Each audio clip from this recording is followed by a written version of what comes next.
আসসালামু আলাইকুম, welcome back to my channel. কেমন আছেন আপনারা সবাই? আশা করি আল্লাহর অশেষ রহমতে আপনারা সবাই ভালো আছেন। আলহামদুলিল্লাহ, আমরাও ভালো আছি। চলে এলাম আবারও আপনাদের কাছে একটা নতুন ভিডিও নিয়ে।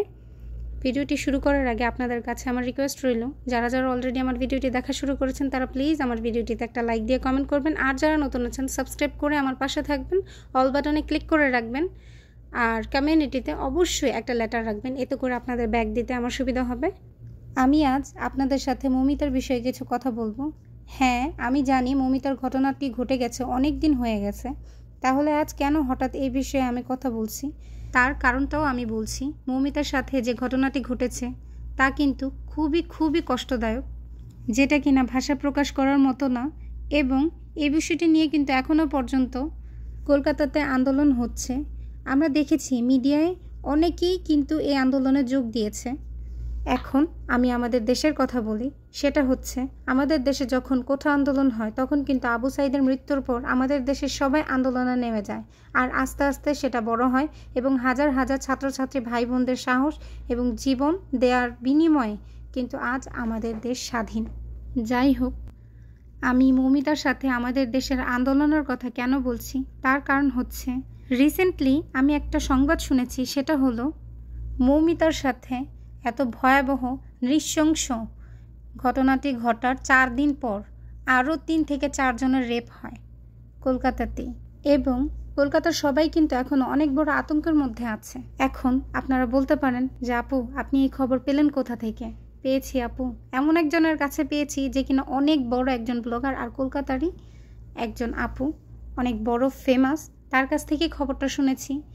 এবং সে কি বলেছে সেটাও আমি আপনাদেরকে বলছি। আমি যার সাথে কথা বলেছিলাম সে হচ্ছে প্রিয়াদি। প্রিয়াদির সাথে যখন আমি কথা বলছিলাম, প্রিয়াদিকে আমি যখন জিজ্ঞেস করেছিলাম, দিদি ভাই কেমন আছো, তিনি আমাকে বলে ভালো না। তখন আমি বলি কেন? তখন তিনি বলে যে যা হচ্ছে আমাদের দেশে তুমি তো শুনেছই মৌমিতার বিষয়ে। তা আমি বলেছি যে হ্যাঁ দি ভাই, শুনেছি, সেটা নিয়ে তো এখনও আন্দোলন হচ্ছে তোমাদের কলকাতাতে। তারপরে তিনি বলে যে আন্দোলন হচ্ছে কিন্তু তেমন না। তা আমি বললাম তেমন না মানে? আমি তো দেখলাম যে ভালোই আন্দোলন হচ্ছে, মিডিয়ার লোকেরাও নেমে গেছে আন্দোলনে। তখন তিনি আমাকে বলে যে হচ্ছে কিন্তু তেমন করে না, তোমাদের দেশে যেরকম আন্দোলন হয়েছে ঠিক ওই রকম করে না। তুমি কি জানো, আমাদের দেশে কিন্তু মৌমিতার ধর্ষণের পর 3-4 দিন পর কিন্তু আরও 3 থেকে 4 জনের ধর্ষণ হয়েছিল। এই কথা শোনার পর আসলে আমি কি বলবো, আমি আমার বলার ভাষাটাই হারিয়ে ফেলেছি। দিদিভাই আমাকে বলে, বিথি জানো, ঘর থেকে বের হতে পর্যন্ত এখন ভয় লাগে, নিজের নিরাপত্তা এখন নেই। এমন মনে হয় যে কখন কোন দিক দিয়ে আবার আমার উপরে হামলা হয়। এরকম একটা কথা শোনার পর আসলে আমি কিছুক্ষণ শকটি ছিলাম যে কি হচ্ছে। তখন আমি বললাম যে তোমাদের দেশে তো এত এত আন্দোলন হচ্ছে। তখন তিনি বলল কি যে হচ্ছে কিন্তু আমাদের দেশের মতো ওইরকম না। আমাদের দেশে যেরকম কোঠা আন্দোলন হয়েছিল আবু সাঈদের মৃত্যুর পর, আমরা দমে যাইনি, কিন্তু এত বড় করে কোঠা আন্দোলনের মতো কলকাতাতে এরকমভাবে আন্দোলনটা হচ্ছে না। তাই বলছে তারা যে আমরা নিরুপায়, ওরকমভাবে কেউই আসছে না, সবারই তো জানের মায়া আছে, প্রাণের মায়া আছে। তারপর কি আর বলবো, বলেছি যে দিদি ভাই জয় নিশ্চয়ই তোমাদের হবে, তোমাদের জন্য দোয়া রইল। এখন আমরা তো দোয়া ছাড়া আর কিছুই করতে পারবো না, দূর থেকে তোমাদের জন্য দোয়া করি, তোমরা তোমাদের ন্যায় বিচার পাও, তোমাদের দেশে যে একটা আতঙ্ক সেটা দূর হোক, মৌমিতার শাস্তির বিচার হোক, এই প্রার্থনাই করি, এই দোয়াই করি আমরা। এখন আমি আবারও আমাদের দেশের কথা বলি। আমাদের দেশ কিন্তু আসলেই সোনার দেশ, সেটা যেমন বারবার প্রমাণ হচ্ছে, ঠিক আজও প্রমাণ পেলাম আবারও। সেটা হচ্ছে দিদিভাইয়ের কথাটা শোনার পর দিদিভাই আমাদের বলেছে যে তোমাদের দেশ একটা খাঁটি দেশ, সবাই একত্রিত থাকো। এত বড় বন্যা গিয়েছে, তোমরা কিন্তু এক মুহূর্তের জন্য পিছে ফিরে তাকাওনি, আর এত বড় আন্দোলন গিয়েছে, তোমরা একদম শক্ত হয়ে দাঁড়িয়েছিলে বুক টান করে।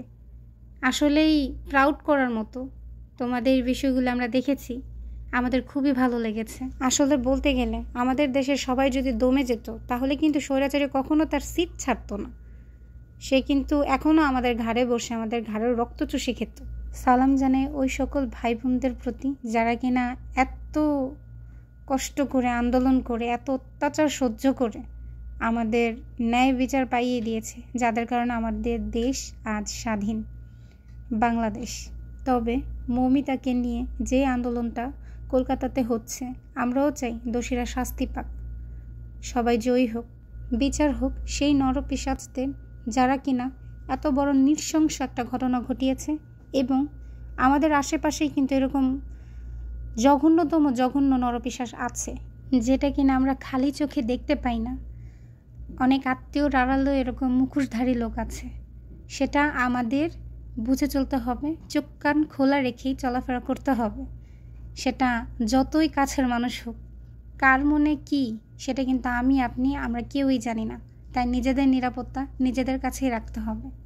আসলে এই যেই ব্যাপারটা সেটা কিন্তু দিনের পর দিন বাড়ছে, সারা দেশেই কিন্তু আছে, শুধু কিন্তু কলকাতাতেও না, আমাদের বাংলাদেশেও কিন্তু এরকম হচ্ছে। শিশু নির্যাতন পর্যন্ত বাদ যাচ্ছে না। কি আর বলবো, বলার ভাষা নেই। আত্মীয়তার মধ্যে মুখোশের আড়ালে অনেকে থাকে, অনেকে এরকম করে। আমরা তো খবরে শুনি, সংবাদে শুনি, এখন তো ফেসবুকেও অহরহ দিচ্ছে, তো অনেক খবরই তো আমরা জানি, শুনি। এখন আমি আপনাদেরকে একটা কথা বলি, সেটা হচ্ছে আপনারা প্লিজ আপনাদের বাচ্চাদের পর্যন্ত কারোর কাছে দিলে পাশে দাঁড়িয়ে থাকবেন। বেশি আদর করে বললে দিয়ে রেখে বসে থাকবেন না। নিজেদের সন্তানের যত্ন নিজেরা করার চেষ্টা করবেন, নিজেরা ভালোবাসবেন। এর থেকে বেশি কেউ ভালোবাসলে তার কাছে দিয়ে দেবেন না। এটা কিন্তু পরবর্তীতে সঠিক পস্তানোটা কিন্তু আপনিই পস্তাবেন, অন্য কেউ না। ক্ষতি হলে আপনারই হবে, মনে রাখবেন কথাটা। কাজ করতে করতে আপনাদের সাথে আজ অনেক কথাই বলেছি। প্লিজ আমার যদি কোনো ভুল হয় সবাই ক্ষমা দৃষ্টিতে দেখবেন। তো এখানে আমি পটল ভাজা করেছি, সবাইকে দেখেছি এভাবে করতে, তো আমি ভাবলাম আমিও এটা ট্রাই করি। ভেবেছিলাম প্রথম পারবো না, পরে দেখি না সহজই। আর পাশাপাশি ফুলকপির তরকারি রান্না করছি রুই মাছ দিয়ে।